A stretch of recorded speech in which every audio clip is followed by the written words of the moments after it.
السلام علیکم ورحمۃ اللہ وبرکاتہ۔ آج پھر میں ایک نیا ویڈیو آپ کے سامنے لے کر حاضر ہوں۔ آج کے ویڈیو میں بات کریں گے صنعت کے بارے میں۔ صنعت کے بارے میں بات کی جاتی ہے نا شہری اصطلاح میں، تو ہم صنعت کا جو ہے لغوی معنی پہلے دیکھیں گے کہ صنعت کا لغوی معنی کیا ہوتا ہے نا، یہی ہے نا صنعت۔ اس صنعت کا لغوی معنی دیکھیں گے کہ اس کا اصل میننگ کیا ہوتا ہے، اور پھر اصطلاحی معنی دیکھیں گے، یعنی شہری اصطلاح میں اسے کیا کہا جاتا ہے، اس کا معنی کیا ہوتا ہے۔ میں نے آپ کو لفظی معنی، لغوی معنی اور اصطلاحی معنی دونوں بتایا ہے۔ آپ اگر ویڈیو کو نہیں دیکھیں تو ضرور دیکھ لیں، ٹھیک ہے۔ تو صنعت کا جو لغوی معنی ہے، صنعت کا لغوی معنی ہوتا ہے جب ہم اپنے جسم کو جس طرح سنوارنے کے لیے، بنانے کے لیے زیور کا استعمال کرتے ہیں، ٹھیک ہے۔ تو اسی طرح شعری اصطلاح میں جو ہم دیکھتے ہیں کہ شعر کو جو ہے سجانے کے لیے، بناوٹ کے لیے اور اچھے انداز میں پیش کرنے کے لیے جو ہے کیا کرتے ہیں، ہم صنعت کا استعمال کرتے ہیں، اسے ہم صنعت کہتے ہیں۔ اس صنعت میں جو ہے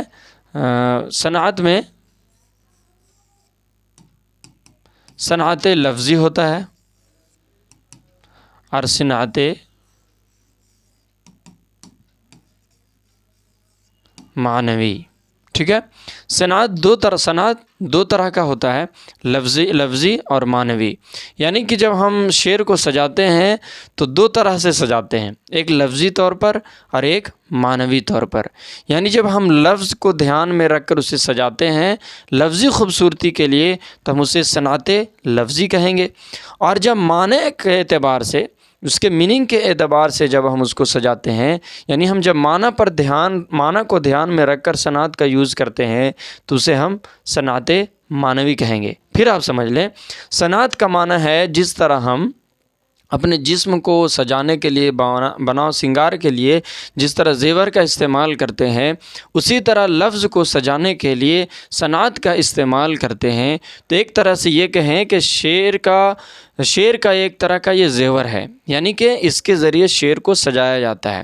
اب شعر کو سجایا جاتا ہے دو طریقے سے، شعر کو دو طریقے سے سجایا جاتا ہے،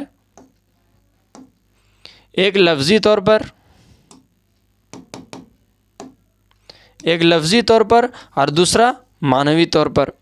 صنعت لفظی میں لفظ کو دھیان میں رکھیں گے، صنعت معنوی میں معنی کو دھیان رکھیں گے۔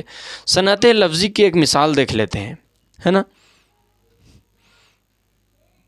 صنعت لفظی کی ایک مثال دیکھ لیتے ہیں، اگزامپل شعر کا دیکھیں۔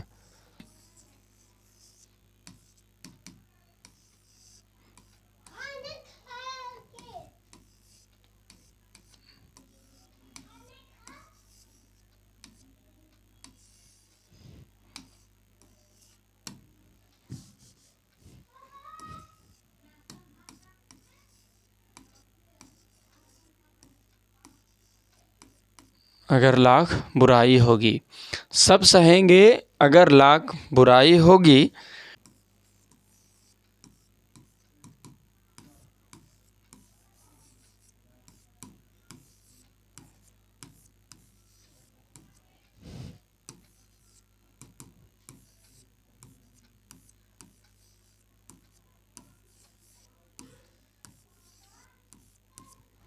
ٹھیک ہے۔ یہ ایگزامپل، سب سہیں گے اگر لاکھ برائی ہوگی، پر کہیں آنکھ لڑائی تو لڑائی ہوگی۔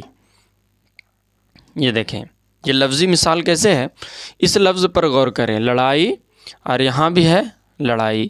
یہ دیکھیں، یہ لڑائی ہے نا، اور یہ لڑائی ہے، لفظ سیم ہے لیکن اس کا معنی دیکھیں آپ کے الگ ہے۔